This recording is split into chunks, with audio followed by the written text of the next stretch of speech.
Jake had set out with his best friends Chris, Emily, and Brian for a long-planned hike deep into the forests of Oregon. Everything was ready for an adventurous weekend. But as they ventured deeper into the woods, the weather suddenly changed. A thick fog descended, making the trail almost invisible. At first, Jake thought the fog was just a natural occurrence. However, as they pressed on, he began to feel uneasy. The echoing footsteps in the forest gave the impression that someone was following them. Chris looked back several times but saw no one. "Maybe it's just animals," Emily said nervously. But a tall, slender shadow emerging from the fog ensured that no one would sleep peacefully that night. When they reached their campsite, Jake noticed strange tracks. They didn't resemble human footprints but rather the marks of something massive being dragged across the ground. As they sat around the campfire that night, the fog grew denser, and suddenly Brian disappeared. When they scattered to search for him, whispers echoed through the mist. Jake eventually found Brian, but something was wrong. His eyes were empty, his skin pale and cold. "They're watching us," Brian whispered, his gaze locked on something behind Jake in the fog. In that moment, Jake realized that the entity haunting them was more than just a shadow. By morning, Jake woke Emily and Chris, but Brian remained frozen in the same spot. They forced him to his feet and began to flee. As the fog lifted, strange faces began to appear among the trees.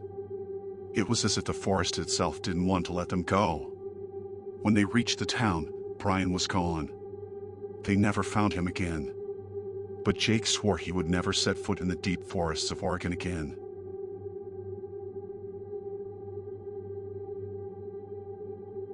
Three friends, Mark, Ashley, and Daniel, had set out on a remote trail in the wilderness of Colorado.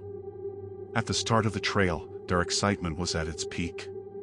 It was the perfect place for a campfire, stories, and enjoying nature.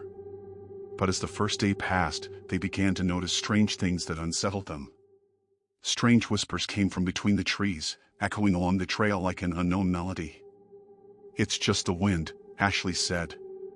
But the sounds echoed rhythmically, as if someone was trying to speak to them. On the second day, they found an old cabin.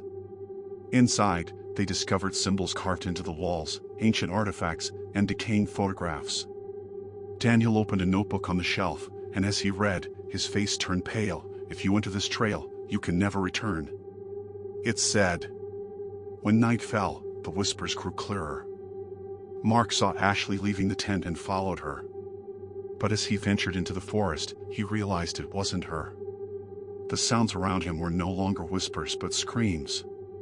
Daniel found Mark unconscious at dawn. Ashley was still missing. When they decided to turn back, they realized the trail was no longer the same. No matter how many times they followed the same path, they kept returning to the old cabin. In a panic, they tried to call for help, but their phones didn't work. When they finally found their way back to town, authorities told them the trail they had taken had been abandoned for years and was infamous for hikers who had never returned.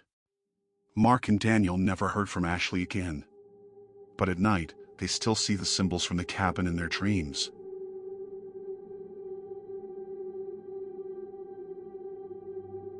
Sarah and her fiancé Tom had decided to take a short getaway to the Appalachian Mountains.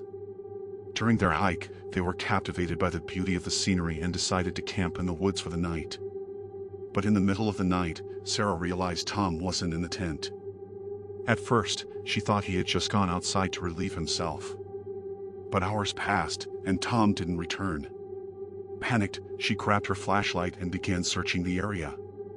In the moonlight, she saw strange symbols on the ground and barefoot footprints leading deeper into the forest. As Sarah ventured forward in fear, she noticed something moving among the trees. When she heard whispers and rustling, she realized it wasn't just a wild animal. She called out Tom's name, but the only response was echoing silence. Desperate, she returned and called the police. By morning, search and rescue teams were deployed, but no trace of Tom was found. The authorities informed her there have been many disappearances in this area in the past. A few weeks later, Sarah returned home to find a note on her doorstep: "I want to see you." From that day on, Sarah never returned to the Appalachian Mountains, nor did she hear from Tom again. But at night, when she looked out her window, She was sure a pair of eyes was watching her from the forest.